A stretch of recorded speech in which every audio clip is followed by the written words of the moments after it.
Welcome to another video. In this video we'll show you how to download attachments from Salesforce using Titan Web. So this is for notes and attachments. The use case is very simple here. I've got a contact. This contact has 3 notes and attachments. Alright, so 3 notes and attachments. What I want to be able to do is give someone the access to essentially download those using Titan Web. So that's all you have to do is bring them back and then allow someone to download it. How do you do it? Well, I'm going to show you right now. So here we go. We're back into Titan Web here. What I'm going to do is, first thing first, I'm actually going to do it via table, but the same premise applies everywhere else.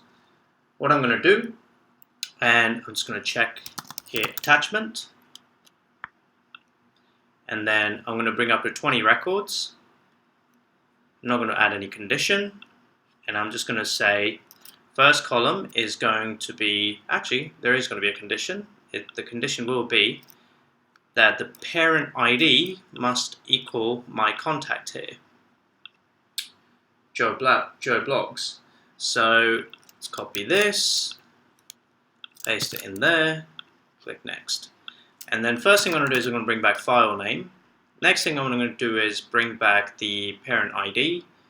And then finally, I'm actually going to add an action, which is what we're going to use to download this. So our action is going to be called, it's an icon, and the icon, let's just see what's available to download. So we can use this icon, it looks pretty cool. So apply. Let's maximize this. And what we should hopefully see is it returning 3 records like this. So let's just go ahead and launch it and see what happens.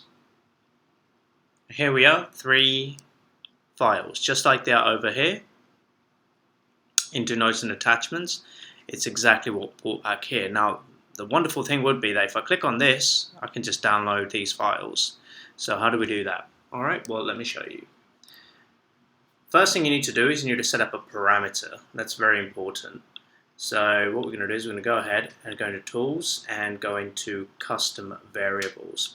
And I'm just going to set up a static parameter and I'm going to call it Attachment ID. Alright, click Apply. Next thing, if I go back into this tables mapping, the value here, I want you to return the hash value. What is a hash value? It's actually an encrypted value of that document that's going to be coming through. So that's what we're passing actually into the table.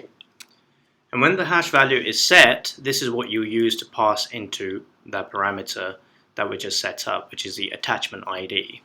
So what's going to happen is this. If I go back to edit mapping, configure on-click action, and I'm going to add 2 rules here. The first one, what it's going to do, it's going to affect an element. This one here, we're going to say set value from, and then we're going to say table field value.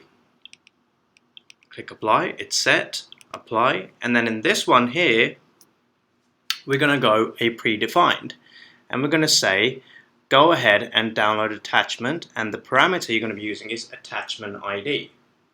So we'll click apply, and then I'm going to enable debug mode. So let's go ahead and do that. So let's click save.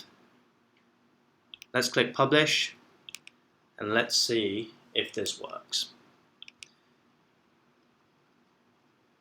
Right, so there's my stuff, and I'm going to actually open the preview version so you can see it. So here's my preview version, there's my preview mode. Let's have a look at the debug.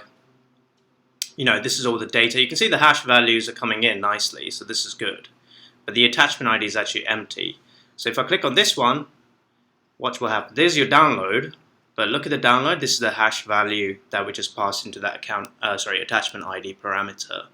And just like that, you can download it. You can now download this one if you want. You can download this one if you want. And these are just same PDFs that are in Salesforce, but you're allowed to download them like this.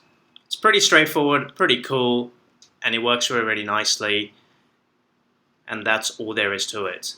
Once you define that this is the hash value, then you can basically bring it back from any parameter and allow your customers to download attachments directly from Titan Web using Salesforce.